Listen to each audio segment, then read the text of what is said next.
Turning our attention now to boundary value problems, we'll see that a boundary value problem looks like an initial value problem.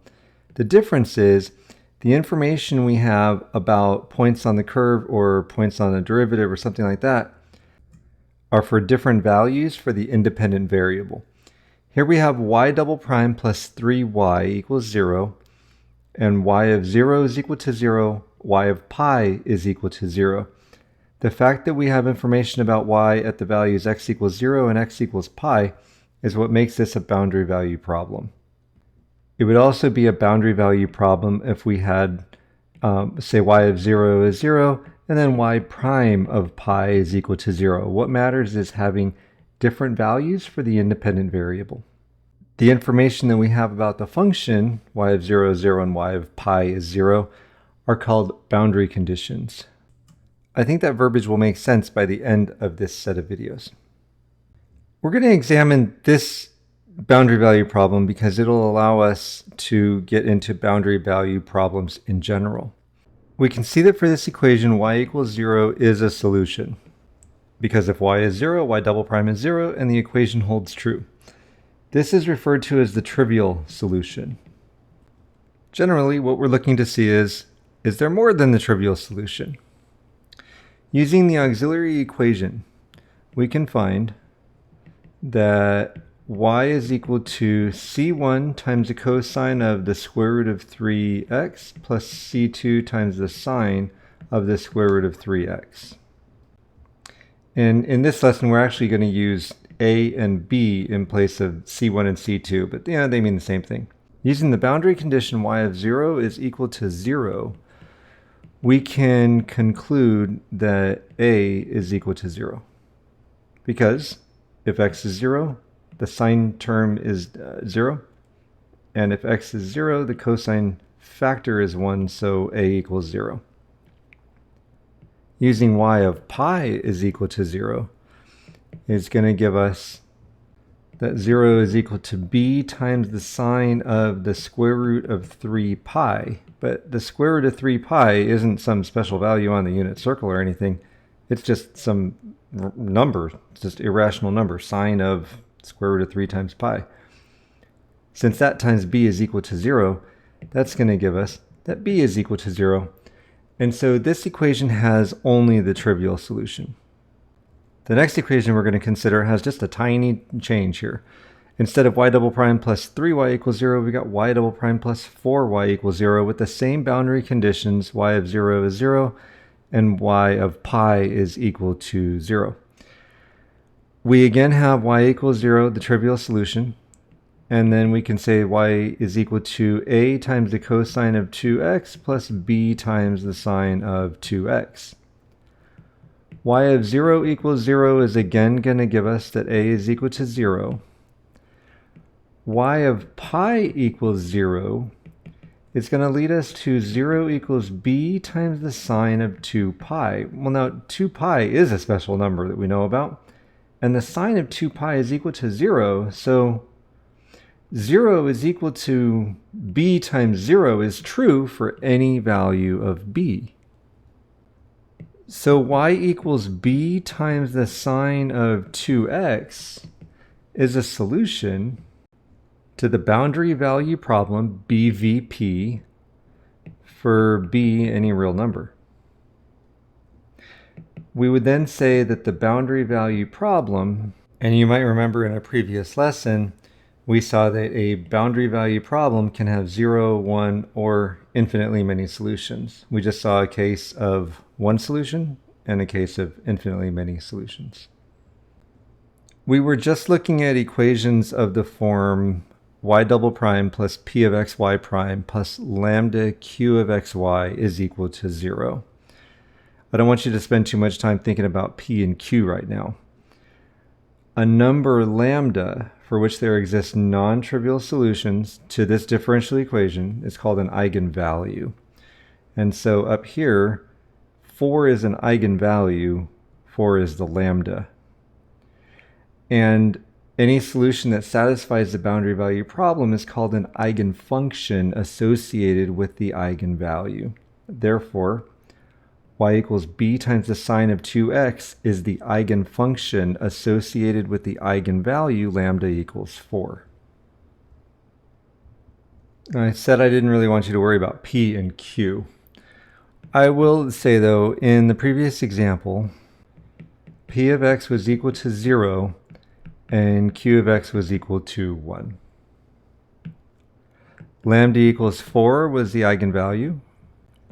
Y equals b times the sine of 2x is the eigenfunction. The equation y double prime plus 3y equals 0 has no eigenvalues. We'll generalize this concept here. We're going to determine eigenvalues and eigenfunctions for the equation y double prime plus lambda y equals 0 with the boundary conditions y of 0 equals 0 and y of L equals 0 for some positive L. This boils down to 3 cases, only one of which is interesting. Case 1, lambda is equal to 0. Then by either integrating or solving an auxiliary equation, we'll have that y is equal to ax plus b. Y of 0 is equal to 0 implies that b is equal to 0.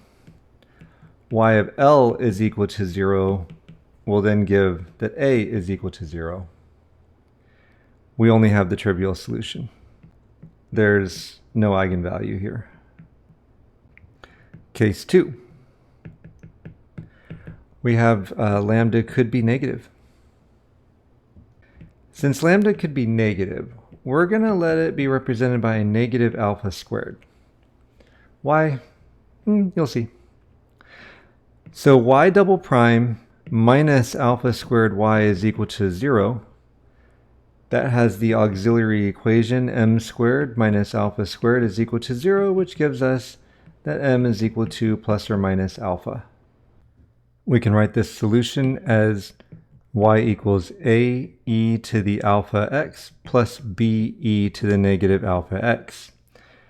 We still have the same boundary conditions, y of 0 is equal to 0 or y of L is equal to 0. If you try to solve this system for a and b, you'd find that there's a problem.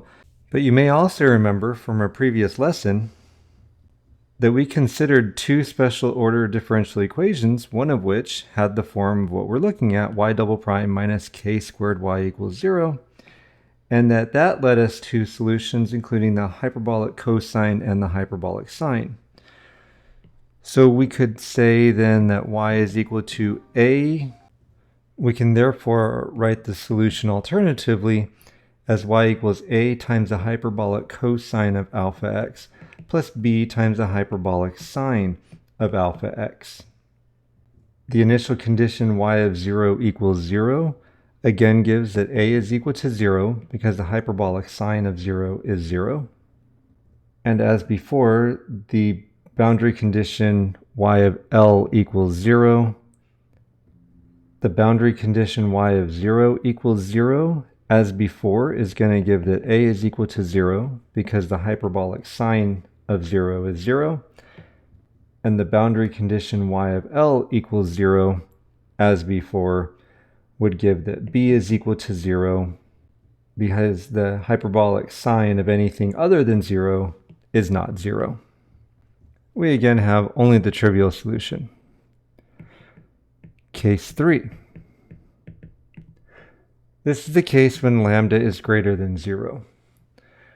Since it's positive, let's say that lambda is equal to an alpha squared.